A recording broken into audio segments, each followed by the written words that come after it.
What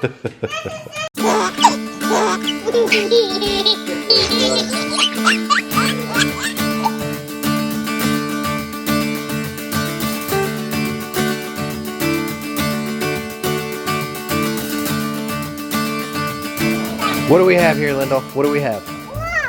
A worm? Ew. A lot of worms. Do you want to touch it? No. Why not? It's slimy. It is slimy. What else is slimy? Hey, there's 1, 2, there's 1, Yeah. 2, Sway! Holy cow, look at this one, look at this one, look at this one. Oh wait, that's not a worm, but there's one. That's a stick. That's a stick. That's silly. I'll pick it up. Stick. Nice. Just got home from work. You know, I think one of the advantages to living in a small town is... I've never seen worms before. You've never seen worms before? No. Really? There's Interesting. It's having like such a small community that pretty much everybody knows everybody. So today we started the process of, you know, getting our finances in place for our new construction loan. And it's funny because like the person that we're working with is one of my patients, and like her boss like works really closely with Rachel's dad on a lot of his projects.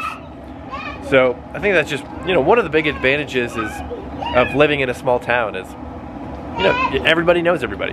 So it's gonna be a fun process. She was talking about when they built their dream home, which was only a couple of years ago. They lived in a 500 square foot cabin on the land that they bought with them and their German Shepherd for 2 years. So hopefully our project doesn't take 2 years to complete. But I mean, everybody's telling us all their horror stories. So hopefully that doesn't happen.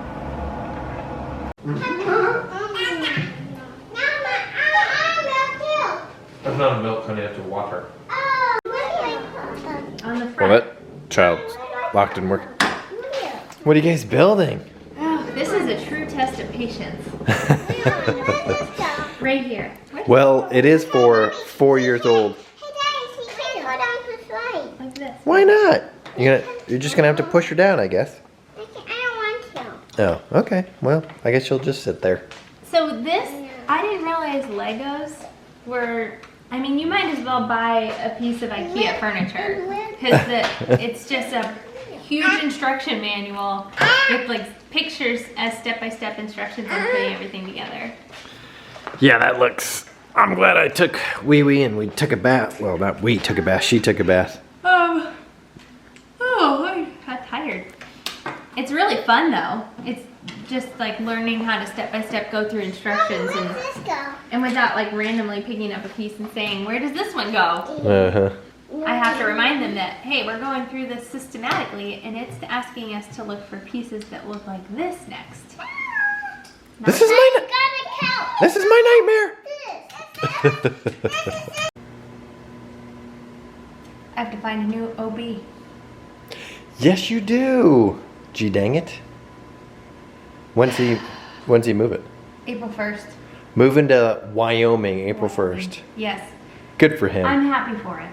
He's going into private practice and I think it's been a long time coming and he's very excited and I'm very happy for him. Didn't he come from somewhere like that? He came from like Clinton, Missouri. Oh. A little town in Missouri. Why the heck did I think he was in Wyoming? He takes like a trip there every year. That's what it was. That yeah. was like... He like backpacks and hunts and Yes. camps and stuff. Exactly. Yeah, he needs to be in Wyoming. Yeah, exactly. He's gonna love it there. But it's devastating for me because I don't know. You guys will have to let me know if you were part of our journey back when I became pregnant with Eloise. And do you remember the drama of like finding an OB? First of all, I had not established with an OB here yet, and then found out I was pregnant randomly and had to find one and tell them I'm pregnant and I have no idea how far along I am. Do you remember all that? Yeah, of course. And like all of them were saying, okay, well you have to wait at least 9 weeks because we're gonna assume you're at the very beginning and we don't want to see you until you're at least 9 weeks. And I'm Right. like, what if I'm already 9 weeks? OMG. Who knows? The drama. Oh, it was so dramatic. So I ended up finding an OB in Jeff City, and then that clinic was just, there were so many issues. Do you remember that? I Oh do. my gosh. You'll have to let us know if you were part of our channel at that point, our YouTube family.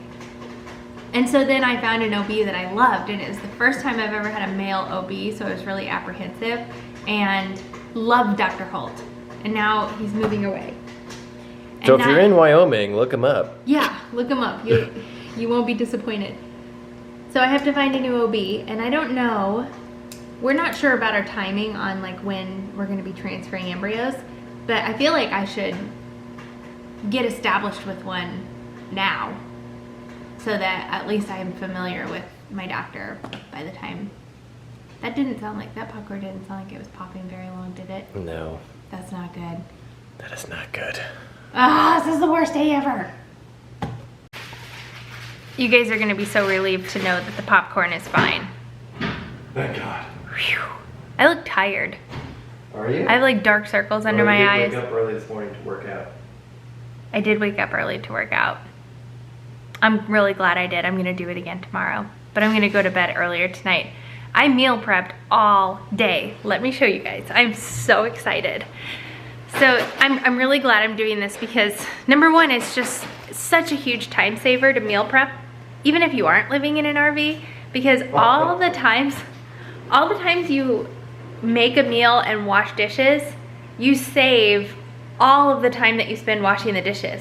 Because I just rapid fire went from one thing to the next and made huge batches of things. So let me show you. This is so nerdy.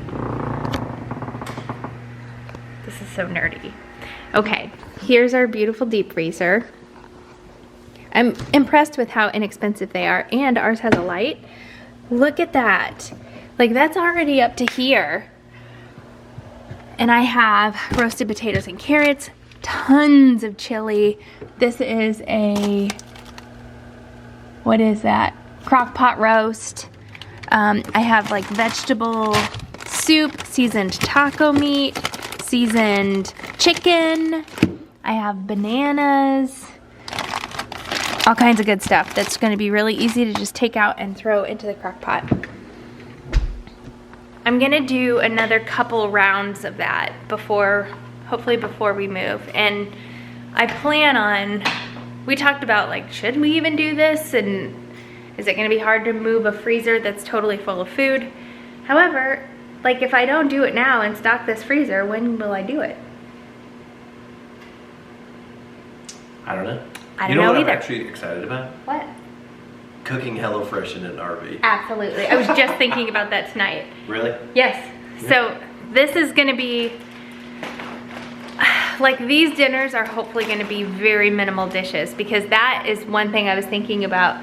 We had in our minds, the two things that were going to be difficult were laundry. What was it? There's no bathtub. No bathtub. And laundry, I think. But we're going to put hookups in and do that. Dishes are going to be difficult. Yeah. And but luckily, with some of the HelloFresh meals, you could get away with just using one dish. exactly. So that's going to be helpful. Plus, I was thinking we will probably be doing our dishes in the bathroom sink that's in the shop. Right. Which is a farmhouse sink. It's a big sink. Right. Like, it won't be bad for sure. But there's no garbage disposal, which we're used to, but that's not a big deal. We can easily get around that. And then there was one other thing that it's really, like, we both have a really positive mindset. We have to. Going into this, attitude is going to make or break the deal. Absolutely. And we also are trying really, really hard not to have like a date in mind that we are hoping we're going to move into our new house, because we know that things are always delayed when you build a house, but especially now because of, you know, the things that are going on in the world. So just trying not to like have a deadline that we're trying to meet is going to be huge for mindset. We're just going to make, like you said, we'll make the shed as comfortable and homey as possible. That way we're not in any rush to move out. We'll just love it. It's gonna be 6,000 square feet. We're gonna be comfortable. Yeah, not a big deal.